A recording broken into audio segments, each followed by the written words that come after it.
வணக்கம் அன்பு நண்பர்களே, மீண்டும் உங்களை சந்திப்பதில் மிகுந்த மகிழ்ச்சி.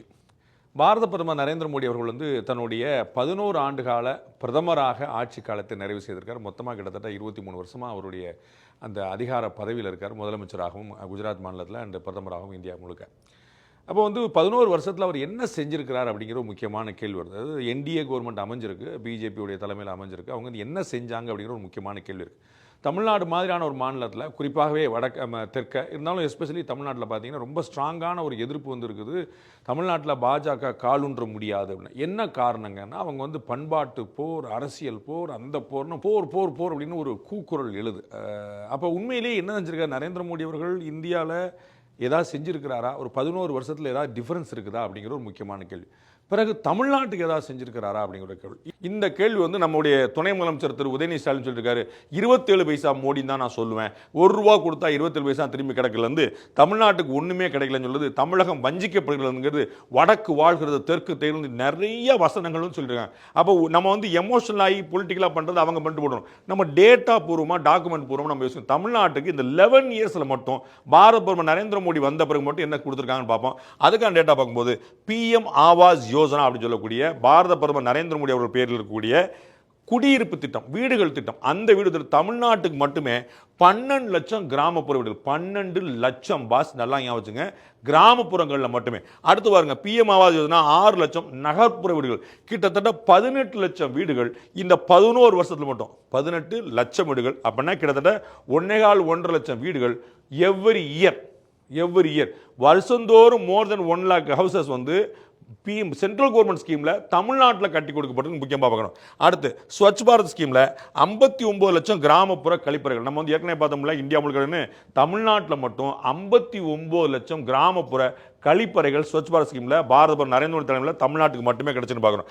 அடுத்து ஸ்வச் பாரத் ஸ்கீமில் 5.4 லட்சம் நகர்ப்புற கழிப்பறைகள். டவுனில், அர்பனில், நகரங்களில், பெருநகரங்கள், சென்னை உட்பட பெருநகரங்களில் 5.4 லட்சம் கழிப்பறைகள் கட்டி கொடுத்துருக்காங்க ஸ்வச் பாரத் ஸ்கீமில். ஜல் ஜீவன் மிஷன், நான் பைப் சொன்னேன் பார்த்தீங்களா, பைப்பில் குடி தண்ணி ஊற்றுங்க. ஜல் ஜீவன் மிஷனில் தமிழ்நாட்டுக்கு மட்டும் 89 லட்சம் குடிநீர் இணைப்புகள் வீடு தேடி கனெக்ஷன் கொடுக்குது. 80 கிட்டத்தட்ட 1 கோடி. யோசிச்சு பார்த்துங்க, நம்ம தமிழ்நாட்டு பாப்புலேஷன் 8 கோடின்னு வச்சுக்கிட்டிங்கன்னா அதில் சரிபாதி கணக்கு என்ன, ஒரு வீட்டுக்கு 4 பேர் கணக்கு வச்சுக்கோங்க. அப்போ ஒரு வீடு எத்தனை கனெக்ஷன் பாருங்க, 89 லட்சம் கனெக்ஷன், கிட்டத்தட்ட 90 லட்சம் கனெக்ஷன். 90 லட்சம் அப்படிங்கிறது யோசிச்சு பாருங்க, almost 1 crore, almost half of the பாப்புலேஷனுக்கு சென்ட்ரல் கவர்மெண்ட் தமிழ்நாட்டில். யோசிச்சு பாருங்க, இந்த ஜல் ஜீவன் ஜல் ஜீவன் ஸ்கீம் பேரில் தமிழ்நாடு முதலமைச்சர் பேர்லேயே ஒரு பிட் நோட்டீஸ் கொடுத்தாங்க, இந்த மாதிரி யூஸ் பண்ணிக்கங்க. சென்ட்ரல் கவர்மெண்ட் ஸ்கீமை தமிழ்நாடு கவர்மெண்ட் ப்ரொமோட் பண்ணுற அளவுக்கு இது இருந்துச்சு. அது 89 லட்சம் குடிநீர் தமிழ்நாட்டில் மட்டுமே கொடுக்கப்பட்டுன்னு பார்க்குறோம். அடுத்தா பாருங்க, PM உஜ்வாலா யோஜனா, நம்ம சொன்னோம்ல அந்த கேஸ் சிலிண்டர், தமிழ்நாட்டில் மட்டும் 41 லட்சம் கேஸ் இணைப்புகள் ஃப்ரீ ஆஃப் காஸ்ட். அதான் முக்கியம்.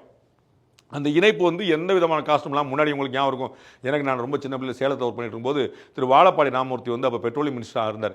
அப்போல்லாம் நீங்கள் கேஸ் கனெக்ஷன் வாங்கணும்னா நீங்கள் நேரம் மந்திரிட்டு தான் போய் நிற்கணும். அவ்வளோ பெரிய கஷ்டமான விஷயம். அது கிடைக்கவே கிடைக்காது. டெலிஃபோன் கனெக்ஷன் மாதிரி ரொம்ப ரேரான விஷயம். அப்படிப்பட்ட விஷயத்தை அன்றைக்கி சாதாரணமாக கிடைக்கிது. ஃபோன் பண்ணால் மறுநாள் காலையில் நிற்கிதுங்கிற மாதிரி வந்திருக்கும். அதை ஃப்ரீயாக கொடுத்து ஏழை மக்களுக்கும் அந்த கேஸ் ஸ்கீம் போகணும்னு சொல்லிட்டு தமிழ்நாட்டில் இருக்கக்கூடிய 41 லட்சம் தாய்மார்களுடைய வீட்டில் விளக்கேற்றுவதற்காக கேஸ் இணைப்பு கொடுக்கப்பட்டுங்கிற பார்க்குறோம். தென் ஜன் ஔஷதி யோஜனா, தமிழ்நாடு முதலமைச்சரே ஆசைப்பட்டு அதே மாதிரி நம்மளும் செய்வோம்ப்பான்னு ஆசைப்பட்டு 1429 மருந்தகங்கள் பிரதமர் பேரில் இருக்கக்கூடிய மருந்தகங்கள் தமிழ்நாட்டில் இருக்குது. அதே மாதிரி முதலமைச்சர் பேரில் ஒரு மருந்தகங்கள் போனோம். அந்த அளவுக்கு ஒரு காப்பி கேட் மாதிரி பண்ணுறதுக்கு பிரதமருடைய இந்த ஸ்கீம், அதாவது மலிவு விலையில் டேக்ஸ் ரொம்ப கம்மியாக பார்த்துப்பீங்களா, நீங்கள் பெட்ரோல் சரக்கு எல்லாம் பார்த்தீங்கன்னா பாண்டிச்சேரியில் டேக்ஸ் இல்லாமல் ரொம்ப கம்மியாக இருக்குன்னு சொல்லுவாங்க. அந்த மாதிரி இந்த மருந்துகள் இருக்காங்க ரொம்ப குறைந்த விலை. அதே மருந்து, அதே தரமான மருந்தில் எந்த குழப்பமும் கிடையாது. ஆனால் அந்த பிராண்டிங் இல்லாமல் அதே குவாலிட்டியான மருந்து கம்மியான விலையில் டேக்ஸ் கிட்டத்தட்ட இல்லாத மாதிரியான ரொம்ப சீப்பான விலையில் கிடைக்கும். அப்போ மக்களுக்கு கிட்டத்தட்ட 30% மேலே இந்த காஸ்ட் கட்டாதுன்னு பார்க்குறோம். மருந்துக்கு ஒரு செலவுடைய காஸ்ட் ₹100 செலவழிச்ச இடத்துல ₹70 செலவானா போதும்னு. அப்படி தமிழ்நாட்டில் மட்டுமே கிட்டத்தட்ட 1429 மருந்தகங்கள் பிரதமர் பேரில் இருக்கக்கூடிய இந்த ஜன் ஔஷதி யோஜனா அப்படிங்கிற ஸ்கீமில் இருக்குன்னு பார்க்குறோம். அதன் பிறகு இப்போ முதலமைச்சர் கொண்டு வந்திருக்காரு, அது எவ்வளோ இருக்குங்கிற பார்க்கணும். அடுத்து ஆயுஷ்மான் பாரத் அப்படிங்கிறது 79 லட்சம் மக்களுக்கு இந்த 5 லட்ச ரூபா நான் உங்களுக்கு ஏற்கனவே சொன்னீங்களா, இந்தியா முழுக்க பண்ணியிருக்காங்கன்னு சொல்லிட்டு அது தமிழ்நாட்டில் மட்டுமே 5 லட்சம் மதிப்புள்ள ஆயுள் காப்பீடு 79 லட்சம் பேருக்கு இந்த ஆயுள் காப்பீடு கொடுக்கப்பட்டிருக்கு தமிழ்நாட்டில். இது கிட்டத்தட்ட ஒரு 1% மேலே ஒரு 10% கிட்டே வந்துடும் வச்சுக்கோங்களேன். 10% வந்துடும். 79 லட்சம் மக்களுக்கு வந்து இந்த 5 லட்ச ரூபா மதிப்புள்ள இந்த ஆயுள் காப்பீடு பண்ணியிருக்காங்க. தமிழ்நாட்டில் மக்களுமே இடத்துல 10% பாப்புலேஷன் கொடுத்துருக்காங்க பார்க்குறோம். ப்ளஸ் 4100 கிலோமீட்டர் தேசிய நெடுஞ்சாலை தமிழ்நாட்டில் மட்டுமே போட்டிருக்கு. நம்ம போயிட்டு இருக்கக்கூடிய தேசிய நெடுஞ்சாலை பார்க்குறோம் பார்த்தீங்களா, ஹைவேலாம், அது மட்டுமே மொத்தமாக 50,000 கிலோமீட்டர் போட்டிருக்காங்க.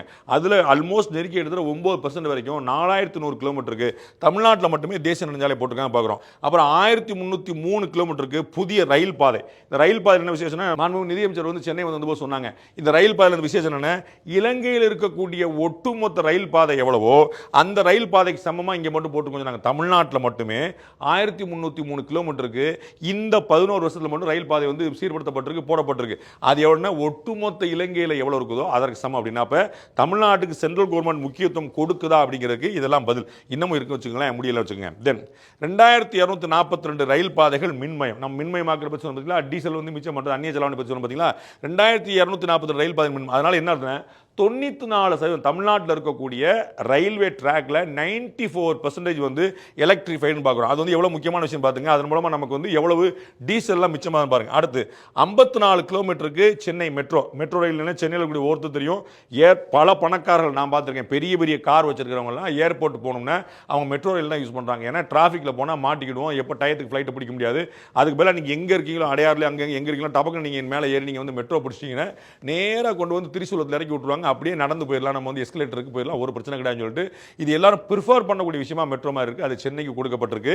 அதோட முக்கியமான விஷயம், சென்னை மெட்ரோ ஃபேஸ் 2 மாநில அரசுடைய முயற்சியாக நடப்பதாக இருந்து பிறகு வேண்டாம் மத்திய அரசை செய்யட்டும், தயவு செய்து பண்ணி கொடுங்கன்னு கேட்டு மத்திய அரசு சம்மதித்து அதில் வந்து 60%, அதாவது 37,947 கோடி, ஆல்மோஸ்ட் வந்து 38,000 கோடி ரூபாய் வந்து சென்ட்ரல் கவர்மெண்ட் ஸ்கீமில் ஷேரில் 60% ஷேரில் சென்னை மெட்ரோ செஞ்சு கொடுத்துருக்காங்க. ஸோ தமிழ்நாடு கவர்மெண்ட்டுக்கு என்ன செஞ்சுருக்காங்க அப்படிங்கிற கேள்விக்கு இதெல்லாம் பதில். இன்னும் பாருங்க, 14,900 கோடி ரூபா 50 வருஷத்துக்கு வட்டி இல்லாத கடன், நம்ம முதலீட்டு செலவுக்காக கவர்மெண்ட் கொடுக்கறதுக்காக கிட்டத்தட்ட 15,000 கோடி ரூபாயை சென்ட்ரல் கவர்மெண்ட் ஸ்டேட் கவர்மெண்ட் கொடுத்துருக்கு. இதை வாங்கி ரிசீவ் பண்ண நிதித்துறை செயலர் வந்து சொன்னார், நமக்கு ஏதாவது தமிழ்நாடு கவர்மெண்ட் கொடுத்துருக்காங்கன்னு சொன்னாங்க.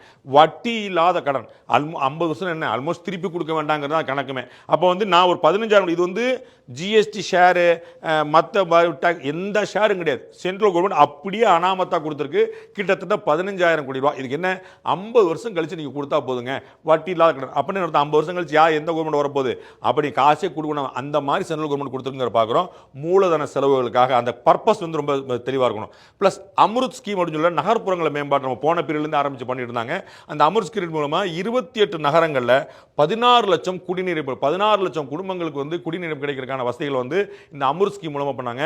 கழிப்பறை முதல்ல பார்த்தோம், கழிவு நீர் இணைப்பு பார்க்கலாம், 25 லட்சம் கழிவு நீர் இணைப்பு. ஸோ வந்து உங்களுக்கு சாக்கடைலாம் போகணும், வைக்கணும், தண்ணிலாம் முட்டு பெறாமல் இருக்கணும், எங்கேயாவது வந்து வெளியில் வராமல் இருக்கணும், அதுக்கு வந்து சென்ட்ரல். ஸோ தமிழ்நாட்டு நகரங்களை மேம்படுத்துவதற்கு அம்ருத் திட்டம் மூலமா இந்த ஸ்கீம் வந்து திரு வெங்கைய நாயுடு வந்து அமைச்சராக இருந்த போது முதல்ல கொண்டு வரப்பட்டது நினைக்கிறேன். திரு வேலுமணி அவர்கள் இங்கே உள்ளாட்சித்துறை அமைச்சராக அந்த அப்போ தான் கொண்டு வந்தான்னு நினைக்கிறேன். அப்போ இதில் வந்து பார்த்தீங்கன்னா 25 லட்சம் கழிவு நீர் இணைப்புகள் அண்டு 16 லட்சம் குடிநீர் இணைப்புகள் 28 நகரங்களில், தமிழ்நாட்டில் இருக்கக்கூடிய 28 சிட்டியில் இந்த ஸ்கீம் வந்து சக்சஸ்ஃபுல்லாக சென்ட்ரல் கவர்மெண்ட் கொண்டு வந்திருக்கு. அடுத்ததாக லாஸ்ட்டாக பார்க்குறோம், முத்ரா கடன்.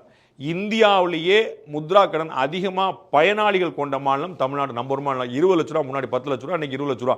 இது 20 லட்ச ரூபாங்கிற பார்த்தீங்கன்னா நீங்கள் வந்து அந்த நம்பர்ஸ் வந்து ரொம்ப பெரிய விஷயமா இருக்கும். இவ்வளோ பேர் வாங்கியிருப்பாங்களான்னு, ஒருத்தர் வாங்குறாரு, அவர் திருப்பி அடிச்சாருன்னா திரும்ப வாங்கலாம், திருப்பி அடிச்சாருன்னா திரும்ப வாங்கலாம். அவர் எத்தனை நாள் அவர் கொடுக்க தயாராக இருக்காங்க. அந்த மாதிரி சென்ட்ரல் கவர்மெண்ட் வந்து யோசிச்சு பாருங்க, உங்களுக்கே தெரியும். 20 லட்ச ரூபா ஒருத்தர் இருந்தால் அவர் முதலீடு பண்ணி அதை வந்து தொழிலா துவக்கிறதுக்கு ரொம்ப சுலபமாக இருக்கும். ரொம்ப பெரிய 20 லட்ச ரூபாங்கிறது குட் சம், ஒரு நல்ல அமௌண்ட்.